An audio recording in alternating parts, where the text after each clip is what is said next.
Bismillahirrahmanirrahim. Assalamualaikum warahmatullahi wabarakatuh. Selamat pagi anak-anak. Alhamdulillah, pada hari ini kita masih dapat bertemu kembali ya. Nah, semoga anak-anak semuanya selalu dalam lindungan Allah Subhanahu wa Ta'ala. Nah, anak-anak, pada hari ini kita akan melanjutkan pelajaran kita ya yang kemarin. Nah, hari ini seperti biasanya sebelum melaksanakan pembelajaran, anak-anak sudah harus selesai melaksanakan sholat duha ya. Setelah itu berdoa terlebih dahulu sebelum belajar.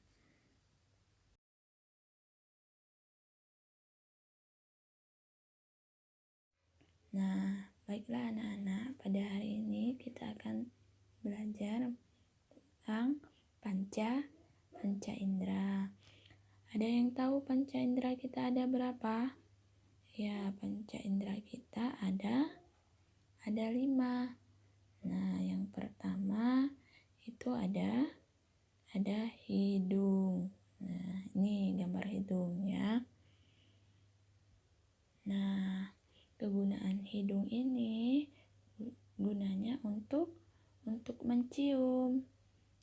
Nah, kemudian yang kedua panca indera kita ada lidah. Nah, ini gambar lidah, perhatikan.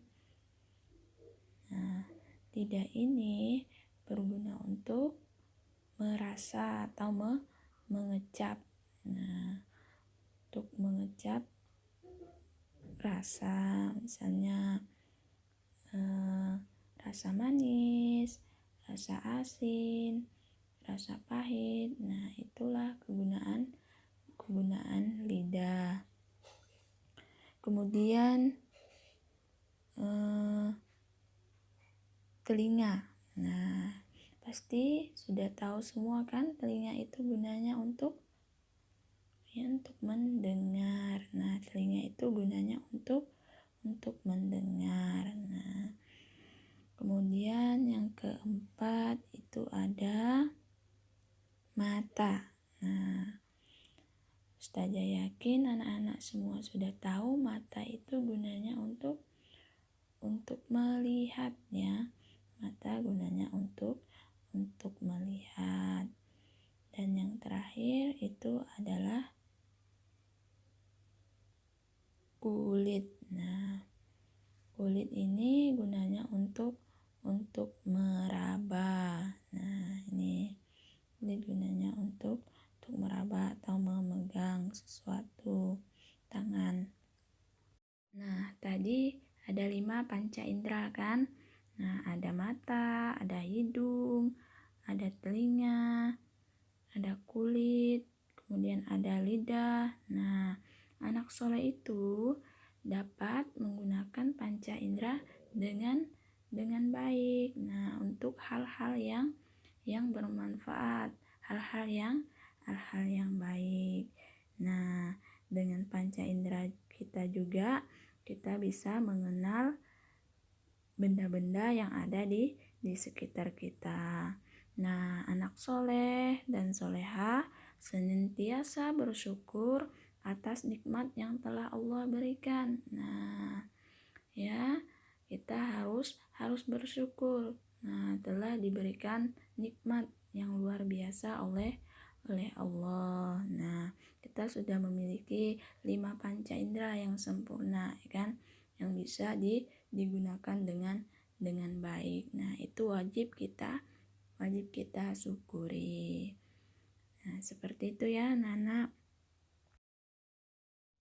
Kemudian di sini ada anggota tubuhku.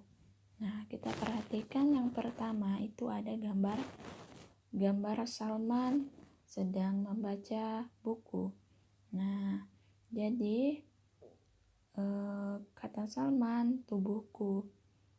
Aku gunakan mataku untuk membaca buku. Nah, Salman di sini menggunakan matanya itu dengan hal-hal yang bermanfaat. Digunakannya untuk membaca buku. Nah, Kemudian di sini ada juga gambar yang kedua, itu gambar Tigor dan Jono. Nah, Tigor dan Jono di sini menggunakan kakinya untuk berolahraga. Nah, untuk bermain sepak bola. Nah, agar tubuhnya tetap selalu sehat ya. Rajin berolahraga itu membuat tubuh menjadi sehat, menjadi segar ya. Ini bisa kita contoh. Nah, tidak hanya baring di rumah, tetapi menggerakkan juga anggota tubuhnya seperti itu. Kemudian gambar yang ketiga di sini ada gambar Susan dan Ika. Nah, Susan dan Ika di sini sedang berbicara. Nah, sedang berbicara dengan mulutnya. Nah, di sini Susan dan Ika sedang berbicara yang baik-baik ya. Nah, mulutnya jadi digunakan untuk berbicara yang baik, untuk berkata yang baik-baik. Nah, jadi digunakan anggota tubuhnya untuk sesuatu hal yang bermanfaat, yang baik. Nah, seperti itu. Tidak boleh mulut ini digunakan untuk menggunjing seseorang, untuk bergibah, untuk menfitnah. Nah, jadi anggota tubuh kita ini harus digunakan untuk hal yang bermanfaat, yang baik-baik ya. Kemudian yang terakhir di sini ada gambar Susan sedang membantu ibunya. Nah, di sini Susan menggunakan anggota tubuhnya yaitu tangan. Nah, tangan Susan di sini digunakannya untuk hal yang bermanfaat. Nah, di sini Susan menggunakan tangannya untuk membantu ibunya di rumah. Nah, jadi anak-anak juga harus seperti itu ya di rumah ya. Tangannya digunakan untuk membantu ibu di rumah, misalnya mengepel, mencuci piring, kemudian apalagi menyapu. Nah, jadi anggota tubuh kita ini banyak kegunaannya ya. Nah, banyak kegunaan yang bisa kita lakukan. Nah, jadi anak soleh dan soleha itu menggunakan anggota tubuhnya dengan baik ya, tidak dilakukan untuk hal-hal yang tidak bermanfaat. Nah, tidak baik ya, harus digunakan untuk hal-hal yang bermanfaat, hal-hal yang baik seperti itu. Nah, selanjutnya kita belajar membilang sebuah gambar. Nah, di sini ada beberapa gambar ya. Di dalam gambar tersebut ada burung, ada guru, ada siswa, dan ada daun-daun yang jatuh dari pohonnya. Nah, sekarang kita mulai membilang sebuah gambar dari burung dulu ya. Nah, setelah itu guru-gurunya, kemudian kita membilang sebuah gambar anak-anak ke sekolah, yang terakhir baru daun yang jatuh dari pohonnya. Nah, sekarang kita mulai dari burung ya. Kita mulai dari atas. 1,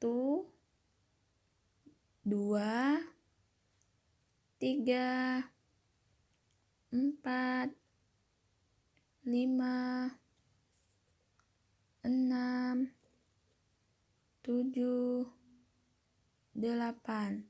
Nah, burungnya ada 8. Kemudian kita lanjutkan dengan guru-gurunya. tadi 8, sekarang setelah 8, 9, 10, 11. Ya, 11. Kemudian lanjut dengan murid-muridnya yang ikhwan. Nah, tadi 11, setelah 11 apa? 12, 13, 14, 15, 16, 17, 18. Nah, setelah 18 berapa? Kita lanjut dengan murid yang akhwatnya. 19, 20, 21, 22, 23. Selanjutnya yang daun-daunan lagi. Setelah 23, 24, 25, 26, 27, 28, 29, 30, 31. Nah, masih ada yang ketinggalan?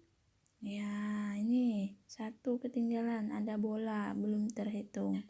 Setelah 31, 30, 32, 30, 32. Nah, jadi banyaknya benda dan orang yang ada pada gambar tersebut semuanya ada 32 ya.